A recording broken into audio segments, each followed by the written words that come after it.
Hello friends, this is Rahi and welcome to our channel BEd वाले। तो आज हम बात करने वाले हैं ब्लेंडेड लर्निंग की। ब्लेंडेड लर्निंग क्या है? मिश्रित शिक्षण प्रणाली। मिश्रित से मतलब हमें समझ में आ रहा है कि जब कोई चीज़ें मिलती हैं तो एक मिश्रण बनता है ना। तो यहाँ पे भी शिक्षण को भी इसी तरीके का बनाया गया है, तो उसको हमने ब्लेंडेड लर्निंग कह दिया। ब्लेंडेड का मतलब कोई मिश्रण होगा, उससे क्या है मतलब कई दो चीज़ों को या दो से अधिक चीज़ों को मिलाया गया जिससे कि हमारी ब्लेंडेड लर्निंग बनी। अब क्या है, ब्लेंडेड लर्निंग को समझें तो ब्लेंडेड लर्निंग अगर हम शिक्षण को समझें तो शिक्षण आजकल वर्तमान समय में दो प्रकार का हो रहा है। एक तो हमारा परंपरागत रूप से जो लगातार चला आ रहा है, एक हमारा ऑनलाइन के थ्रू हो रहा है। तो परंपरागत कक्षाएं कौन सी हैं? वही वाली कक्षाएं हैं जो हम मतलब पढ़ते थे, ठीक है, जिसमें एक टीचर होता था, कुछ बच्चे होते थे, तो क्या करते थे, कम्युनिकेट करते थे, इंटरेक्ट करते थे, ठीक है। और वो शिक्षक जो है वो छात्रों से क्वेश्चन करते थे या फिर कुछ भी उनकी समस्याएं होती थी समाधान करते थे, तो वो फेस टू फेस होता था उनका इंटरेक्शन, ठीक है। जो विद्यार्थी होते थे वो शिक्षक से डायरेक्ट किसी भी समस्या के समाधान के लिए पूछ सकते थे, ऐसा चलता था। तो उसको हम परंपरागत विधि से लेते थे, मतलब वो परंपरागत मेथड होता था, यानी विधि होती थी जब हम परंपरागत कक्षाओं में बैठ के पढ़ते थे, जहाँ पे फेस टू फेस इंटरेक्शन होता था एक शिक्षक का और शिक्षार्थी का, ठीक है। फिर हम दूसरा समझें तो दूसरा क्या था, ऑनलाइन हो गया। वर्तमान समय में भाई विज्ञान ने इतनी तरक्की कर ली है तो चीज़ें क्या हो गई हैं, शिफ्ट हो गई हैं ऑनलाइन। ऑनलाइन क्या है, ये इंटरनेट के थ्रू हम जब लर्निंग करते हैं, ठीक है, वेब बेस्ड लर्निंग होती है, तो हम क्या कहेंगे, उसको ऑनलाइन लर्निंग कहते हैं। ये डिजिटल जो डिवाइसेस हैं उनके थ्रू होती है, जैसे फ़ोन हो गया और कंप्यूटर है, तो उसके थ्रू हमें उसकी ज़रूरत पड़ेगी, जिससे हम क्या करेंगे, ऑनलाइन ई लर्निंग करेंगे। ई लर्निंग क्या है, इलेक्ट्रॉनिक लर्निंग है, यानी वेब बेस्ड जो लर्निंग है वो क्या है, इलेक्ट्रॉनिक लर्निंग है। इसको भी हम डिटेल में पढ़ेंगे। इसमें क्या होता है, फेस टू फेस इंटरेक्शन नहीं होता है, मतलब शिक्षक जैसे यहाँ पे हम पढ़ रहे हैं तो क्या है, ऑनलाइन लर्निंग है, यानी ई लर्निंग कर रहे हैं, ठीक है। तो इसमें क्या है, क्या फेस टू फेस इंटरेक्शन हो रहा है, नहीं ना। हम यहाँ हैं वीडियो के अंदर और आप लोग बाहर से इस वीडियो को देख रहे हैं, तो फेस टू फेस इंटरेक्शन नहीं हो पा रहा है। ये क्या है, आईसीटी बेस्ड है। अगर आपने पहले वाली वीडियोज़ को नहीं देखा है तो आप उन वीडियोज़ को भी देख सकते हैं। आईसीटी का मतलब इंफॉर्मेशन कम्युनिकेशन टेक्नोलॉजी, ठीक है। तो इन चीज़ों का यूज़ करके क्या होता है, हम ऑनलाइन शिक्षण को ग्रहण करते हैं, ठीक है, यूट्यूब के थ्रू या फिर गूगल के थ्रू। तो कई सारी ऐसी चीज़ें हैं जो ऑनलाइन है, जिनसे हम क्या करते हैं, शिक्षण को यानी लर्निंग करते हैं, अधिगम करते हैं। अब हमने दो समझ लिया, एक परंपरागत कक्षाओं को, एक ऑनलाइन लर्निंग को। तो जब ये दोनों आपस में मिल जाती है, मतलब इनका जब मिश्रण होता है, जो ऑनलाइन है और जो ऑफलाइन है, मतलब जो हमारी परंपरागत जो कक्षाएं हैं वो क्या है, ऑफलाइन है और हम ऑनलाइन पढ़ रहे हैं। तो जब ये ऑफलाइन और ऑनलाइन मिल जाते हैं दोनों, तो क्या हो जाता है, हमारा मिश्रित शिक्षण प्रणाली बनती है। अब कहेंगे कि समझ में तो आया नहीं। जैसे हम एक एग्जाम्पल लेते हैं, जूम मीट। जूम मीट में क्या होगा कि ये क्या होगा भाई, परंपरागत कक्षा की तरह भी होगा। जैसे भाई अगर कोई बच्चा है, अगर कोई डाउट चाहता है, परंपरागत कक्षाओं में क्या था, अगर किसी बच्चे को डाउट होता है तो वो क्या करता है, डायरेक्ट उठ के सर जी से कन्फर्म कर लेता है कि सर जी ऐसा ऐसा है ना, या मैम ऐसा ऐसा। लेकिन भाई जब चीज़ें ऑनलाइन है, ऑनलाइन भी है ऑफलाइन भी है, तो मिश्रित शिक्षण प्रणाली ये कहती है कि ऑनलाइन माध्यम से एक ऐप ऐसी है, ऑनलाइन हो गया, उसमें जो शिक्षक है और शिक्षार्थी साथ में ऑनलाइन आते हैं, ठीक है ना भाई, ऑनलाइन पढ़ रहे हैं, बिल्कुल वैसा ही लगता है ऐप पे जैसे कि हम मतलब परंपरागत कक्षाओं जो डेली की जो हमारी कक्षाएं जैसे हम पढ़ते थे वैसे ही पढ़ रहे हैं एक ऐप पे। भाई जूम मीट ऐप पे क्या होता है, सभी एक साथ मीटिंग करते हैं ना, मतलब सभी एक साथ ऑनलाइन आए हुए होते हैं और जिसको जो अपने व्यूज़ देने होते हैं अपना माइक ऑन कर लेता है। इसमें वीडियो कॉल्स भी होती हैं, इसमें ऑडियो भी होती है, ठीक है। तो जिससे क्या होता है, एक माहौल बन जाता है ना। तो ऑनलाइन के थ्रू हम पढ़ भी रहे हैं और हमें ऐसा भी लग रहा है कि हम अपनी कक्षा में बैठ के पढ़ रहे हैं। तो उसको क्या कह दिया, ब्लेंडेड लर्निंग कह दिया, कि ऑफलाइन और ऑनलाइन दोनों को मिक्स किया, तब हम क्या बनाया, हमने मिश्रित शिक्षण प्रणाली को बना दिया। ऑनलाइन मीटिंग है और टीचमेंट है। अभी कोविड आया था, है ना, तो कोविड में भी यही हुआ था। तो कोविड में क्या हुआ कि जो मतलब ऐप्स हैं उनका यूज़ किया गया, उसके थ्रू पढ़ाया गया, है ना। यही अभी वर्चुअल क्लासेस भी इसी के अंतर्गत आती हैं। तो अब हम देखेंगे कि ब्लेंडेड लर्निंग में क्या क्या इंक्लूड किया गया। अब देखो, आमने सामने शिक्षण, भाई ऑनलाइन बच्चा पढ़ तो रहा है, ठीक है, ऑनलाइन पढ़ रहा है, उसमें उसे ये लग ही नहीं रहा है कि वो क्लासरूम में बैठ के नहीं पढ़ रहा। मतलब ये जो कॉमन वाली क्लासरूम, बल्कि उसे इस वाली क्लासरूम से ज़्यादा मज़ा ऑनलाइन वाली कक्षाओं में आ रहा। ऐसा एक शोधकर्ताओं ने जब परीक्षण किया तो उसमें पाया गया कि बच्चों को ऑफलाइन पढ़ने से ज़्यादा ऑनलाइन पढ़ने में मज़ा आ रहा है और उन्हें समझ में भी आ रहा है।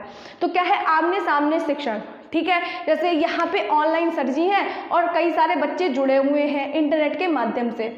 अगर इस बच्चे को कोई डाउट होता है तो अपना माइक खोल के, ये क्या है, इसमें वीडियो भी खुली हो सकती है। ऑनलाइन के थ्रू हम जब सीख रहे हैं इंटरनेट के माध्यम से, तो भाई टीचर दिख भी रहे हैं हमें, उनकी ऑडियो भी आ रही है, उनकी वीडियो भी आ रही है, हमें दिख रहे हैं शिक्षक, और सारे बच्चे क्या है, अपने फ्रेंड्स को भी देख रहे हैं, ठीक है, और घर में बैठ के देख रहे हैं आराम से। सारे बच्चे ऑनलाइन है तो अपने जो सहपाठी हैं उनको भी देख पा रहे हैं। कोई डाउट आ रहा है तो सर जी से अपना माइक ओपन करके पूछ भी रहे हैं, ठीक है। तो क्या है, वो आराम से क्या कर सकते हैं, आमने सामने शिक्षण कर सकते हैं, किससे, ऑनलाइन के थ्रू, ठीक है। और उन्हें ऐसा भी लग रहा है कि वो अपनी कक्षा में बैठे हुए हैं। फिर अगला है पाठ्यक्रम सामग्री के साथ छात्रों की बातचीत। भाई उनका जो पाठ्यक्रम है यानी जो करिकुलम है उसके अकॉर्डिंग ही हम लोग चलते हैं, और उसके अलग भी कई सारी चीज़ें ऐसे उन्हें बताई जाती हैं जिससे कि उनका पूर्ण रूप से विकास हो सके, हर पक्ष में वो विकसित हो सके। भाई साथ में सीख रहे हैं तो लोग अपने अपने व्यूज़ देते हैं जिससे कि जो बच्चे हैं वो अच्छा सीख सकते हैं, ठीक है। फिर क्या है, सहकर्मी समूह बातचीत, भाई ग्रुप भी डिवाइड किए जा सकते हैं इसमें, ठीक है। तो जो बच्चे हैं वो अपने फ्रेंड्स के साथ भी कई सारी चर्चाएं कर लेते हैं, अपने अपने लोग व्यूज़ देंगे। फिर क्या है, समूह चर्चा, जब सब साथ में होंगे तो भाई समूह में चर्चा होगी, और क्या है, अपने विचारों का आदान प्रदान करेंगे। अलग अलग कल्चर के लोग होते हैं, अलग अलग जगहों से आते हैं, कोई अलग रिलीजन का है, कोई अलग धर्म का है, सबके अपने अपने पॉइंट ऑफ व्यू होते हैं, है ना। तो ये सारी चीज़ें क्या हो जाती हैं, ब्लेंडेड लर्निंग में आती हैं। फिर क्या है, आभासी कक्षाएँ। भाई इसमें हमने कहा वर्चुअल क्लासेस लगेगा, बच्चे को बिल्कुल ऐसा ही लगता है कि वो अपनी जो कॉमन वाली क्लास है उसमें बैठ के पढ़ रहा है, कि जो शिक्षक होगा वो क्या करेगा, ऑनलाइन आया, बच्चे ऑनलाइन आए, जैसे गूगल मीट, जूम मीट पे होता है, और भी कई सारी ऐप्स ऐसी आती हैं, है ना। तो यानी इसमें बच्चे को लगता नहीं है कि वो अपने कक्षा में बैठ के नहीं पढ़ रहा है, घर में मज़े भी लेगा और साथ साथ में क्या कर रहा है, वो तो मतलब जो टीचर है उससे इंटरेक्ट भी कर पा रहा है ना, कम्युनिकेट कर पा रहा है। उसके बाद ऑनलाइन मूल्यांकन, ठीक है, जो ऑनलाइन असेसमेंट है वो भी हो जाता है इसमें। और ये क्या है, वेबिनार्स होते हैं, जैसे वेब बेस्ड जो सेमिनार्स में क्या है, व्यक्ति होगा जो क्या है किसी चीज़ की नॉलेज देगा कई सारे बच्चों को या कई सारे व्यक्तियों को नॉलेज देगा, तो क्या है, वो सेमिनार कहलाता है। जो कि हम ऑफलाइन में देखते थे, जो हमारी परंपरागत कक्षाएं हैं उनके माध्यम से देखा जाता था कि कोई एक जो टीचर है वो बच्चों को कोई जानकारी दे रहा है, लेकिन अब उसको शिफ्ट कर दिया गया है ऑनलाइन में, तो उसको क्या कहेंगे, वेब बेस्ड सेमिनार्स कहेंगे, ठीक है। तो वेब बेस्ड सेमिनार का मतलब है ऑनलाइन सेमिनार किए जाने लगे हैं, तो उसको हम वेब बेस्ड सेमिनार कहने लगे हैं। तो आइए अब हम देखते हैं कि इसकी कुछ विशेषताएं, इसके कुछ लाभ, इसकी कुछ सीमाएं हैं। तो आइए हम लोग देख लेते हैं ब्लेंडेड लर्निंग की कुछ विशेषताएं, कुछ लाभ और कुछ सीमाएं। तो इनकी विशेषताएं क्या है, जो बच्चे हैं वो आमने सामने क्या कर पाएंगे, एक साथ जो है वर्चुअल स्पेस में क्या कर पाएंगे, बातचीत कर पाएंगे, ठीक है, इंटरेक्ट कर पाएंगे, चाहे वो अपने सहपाठी हो साथ वाले या जो उनके टीचर्स हों, ठीक है, उनके साथ क्या कर पाएंगे, इंटरेक्ट कर पाएंगे, कम्युनिकेट कर पाएंगे ऑनलाइन के माध्यम से। तो क्या है, नई तकनीकी का वो समझ पाएंगे कि जो टेक्नोलॉजी है वो क्या है, उसका अनुभव कर पाएंगे, उसको कैसे चलाया जाता है, कैसा मतलब उसकी व्यवस्था होती है, जो टेक्नोलॉजी है उसको कैसे यूज़ किया जाता है, उसका अनुभव कर पाएंगे, ठीक है, उनकी आदत में आएंगी चीज़ें, ठीक है। फिर क्या है, ये वैसे भी बोला जाता है कि जो मतलब सिस्टम है वो बच्चे के लिए, ना कि बच्चा सिस्टम के लिए है, हमेशा यही कहा जाता है, मतलब उसमें बर्डन नहीं डालना है, इसीलिए क्या है, ये बाल केंद्रित है ना कि शिक्षक केंद्रित। ये जो लर्निंग है वो बाल केंद्रित है, क्योंकि इसमें क्या होता है, शिक्षक ऐसी मतलब क्रियाओं को करता है, ऐसी व्यवस्था बनाता है कि जिससे बच्चे को अच्छे से समझ में आ सके, उसके अकॉर्डिंग काम करता है ब्लेंडेड लर्निंग में जो शिक्षक हैं। बहुसांस्कृतिक व बहुआयामी दृष्टिकोण का प्रदान करता है। जो ब्लेंडेड लर्निंग है उसमें क्या होता है कि बच्चे अलग अलग संस्कृति के हैं, अभी हमने बताया, और क्या करेंगे, अपने अपने व्यूज़ को रखेंगे ना, तो ये क्या है, बहुआयामी हो जाता है, तो अपने अपने व्यूज़ देंगे, तो उससे भी क्या होगा भाई, अलग अलग विचार लोगों को सुनने को मिलेंगे। जब एक ऑनलाइन जुड़े होंगे अलग अलग लोग तो अपने अपने व्यू को देंगे, तो ढेर सारे व्यू इकट्ठे होंगे, जिससे और अधिक इंक्रीज हो पाएगी जो उनकी नॉलेज है, ठीक है, अधिगम अच्छे से हो पाएगा। फिर कह रहे हैं मानवीय स्पर्श, इसमें टच होता है, मतलब मानवीय जो स्पर्श है उसका अनुभव होता है कि जो है जो मनुष्य हैं वो सच में जुड़े हुए हैं, हमसे लग रहा है कि वो सामने ही बैठे हैं मेरे। फिर क्या है, जो शिक्षक है उसका काम केवल एक शिक्षक का ही नहीं होता, ना कि टीचर का ही नहीं होता, वो क्या है फैसिलिटेट करता है, ठीक है, एक मोटिवेटर का काम करता है, रिसोर्स पर्सन होता है, डेवलपर होता है, ऑर्गेनाइजर होता है। तो कई सारे होते हैं जो टीचर है, टीचर में गुण होते हैं। एक्चुअली टीचर को सब कुछ होना पड़ता है, ना कि एक केवल टीचर ही, ठीक है, वो उसको सब कैरेक्टर को निभाना पड़ता है, ऐसे कह सकते हैं।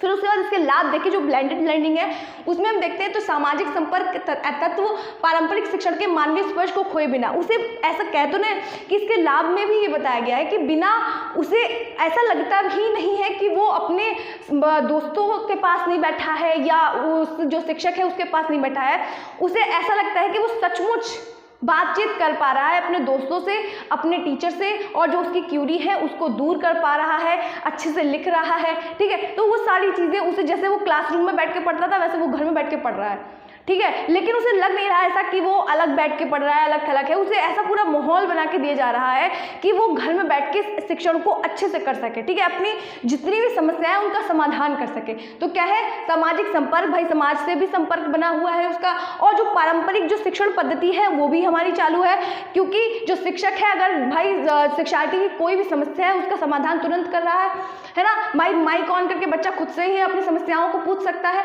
या अपने व्यूज़ को दे सकता है। तो क्या है, ऑनलाइन सीखता है और लाभ उठाता है, ठीक है, और अच्छा सीख सकता है क्योंकि उसकी कई सारी ज्ञानेंद्रियां काम कर रही हैं। फिर क्या है कि शिक्षक जो है और छात्र, इसमें जो ब्लेंडेड लर्निंग है उसमें क्या होगा, जो शिक्षक है और जो शिक्षार्थी हैं उन दोनों को ही कम्युनिकेट करने का क्या करेगा भाई, जरिया देगा, ठीक है भाई, दोनों ही अपनी बातों को रख सकते हैं, चाहे वो शिक्षक हो चाहे वो शिक्षार्थी हो, दोनों ही संचार कर सकते हैं, संप्रेषण कर सकते हैं, ठीक है, दोनों को ही ये संप्रेषण करने में मदद करता है। डिजिटली फ्लुएंसी जो है वो क्या करता है, इन्हेंस करता है जो ब्लेंडेड लर्निंग है। ये इससे क्या होता है, जो ब्लेंडेड लर्निंग है उसमें क्या होगा, बच्चे में आत्म प्रेरणा जागृत होगी, बच्चा क्या होगा, खुद से आत्म जिम्मेदारी आएगी, उसमें अनुशासन आएगा, जैसे गुणों का विकास होगा। तो क्या है, बच्चा भाई ऑनलाइन सीख रहा है बैठ के, तो ऐसा तो है नहीं टीचर बार बार कहेंगे कॉपी निकालो, ऑनलाइन सर जी पढ़ा रहे हैं, ठीक है, तो वो तो कहेंगे नहीं कि कॉपी निकालो या फिर ऐसे बैठो या शोर ना मचाओ। तो बच्चा ध्यान केंद्रित करके खुद से बैठा हुआ है ना, तो क्या है, वो आत्मा विप्रेरित है, वो खुद से सीखना चाहता है ना, वरना वो आए ही ना ऑनलाइन या नहीं पढ़े, और अगर पढ़ भी रहा है तो वो कुछ ऐसी मतलब चीज़ों को क्रिएट कर दे कि और लोगों को भी सीखने में दिक्कत हो, ठीक है, तो वो नहीं कर रहा है, वो आत्म विप्रेरित है, वो खुद से सीखना चाहता है, तो वो बैठा हुआ है, खुद से नोट्स वगैरह प्रिपेयर कर रहा है, तो क्या है, आत्म विप्रेरित होता है और उसमें अनुशासन आता है, भाई वो प्रॉपर तरीके से देख रहा है कि सर जी क्या पढ़ा रहे हैं या जो बच्चे हैं वो क्या एक्टिविटी कर रहे हैं, क्या अपने अपने व्यूज़ दे रहे हैं, तो वो अपने भी व्यूज़ देने की सोचता है, ठीक है। तो क्या है, ब्लेंडेड लर्निंग से ये भी लाभ होते हैं। उसके बाद कुछ सीमाएँ हैं जो ब्लेंडेड लर्निंग है, जैसे आईसीटी की साक्षरता, भाई जो शिक्षक है और जो शिक्षार्थी है दोनों साक्षर होने चाहिए, जो हमारी इंफॉर्मेशन टेक्नोलॉजी है उससे। अगर उन्हें पता ही नहीं होगा कि ऐप को कैसे डाउनलोड करना है, या जो शिक्षक है या जो शिक्षार्थी है उन दोनों को ही पता नहीं होगा कि ऑनलाइन जो वर्क है वो कैसे किए जाते हैं या इसको कैसे यूज़ किया जाता है, तो हमारी जो ब्लेंडेड लर्निंग है वो हो ही नहीं पाएगी। तो इसके लिए उन दोनों को ही, यानी जो शिक्षक और शिक्षार्थी हैं दोनों को ही आईसीटी की जो जानकारी है वो होनी आवश्यक है। अधिक समय लेने वाला जो ब्लेंडेड लर्निंग है वो अधिक समय लेता है, जैसे कि कोई जो लिंक है वो व्हाट्सएप पे सेंड की गई कि भाई टीचर जो है वो इस टाइम पे ऑनलाइन है, किसी बच्चे ने कभी देखा तो किसी बच्चे ने कभी देखा, वो कोई 5 मिनट पहले चला आ रहा है, कोई 10 मिनट पहले चला आ रहा है, या कभी कभी ऐसा होता है कि नोटिफिकेशन ही नहीं जाता, तो बच्चों को आने में समस्या हो जाती है ना, तो फिर वो गड़बड़ मामला है। फिर क्या है, नेटवर्क की पहुंच, यानी कहीं कहीं ऐसा होता है कि कोई गाँव एरिया है ना, कोई ऐसा एरिया होता है जहाँ पे नेटवर्क की समस्या होती है, या भाई नेटवर्क हल्का चल रहा है, ठीक है, जो इंटरनेट है वो हल्का चल रहा है, तेज़ चल रहा है, जो वो वाली समस्या है वो भी यहाँ पे देखने को मिलती है जो ब्लेंडेड लर्निंग है। फिर क्या है, बुनियादी ढांचे की जो समस्याएं हैं, भाई किसी के पास क्या है, कंप्यूटर नहीं है, क्योंकि जो हमारी ब्लेंडेड लर्निंग है वो डिजिटल डिवाइसेस के थ्रू ही हो सकती है।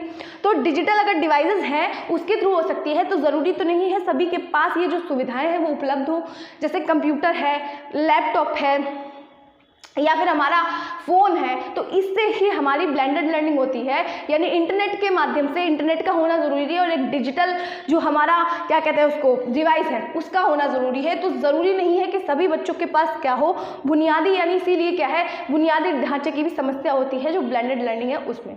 तो आज हमने पढ़ा कि ब्लेंडेड लर्निंग क्या है, यानी मिश्रित शिक्षण प्रणाली। ठीक है, तो मिश्रित शिक्षण प्रणाली हमने पढ़ी है। अगर वीडियो अच्छी लगी हो तो वीडियो को लाइक करना, चैनल को सब्सक्राइब करना मत भूलिएगा। मिलते हैं नेक्स्ट वीडियो में।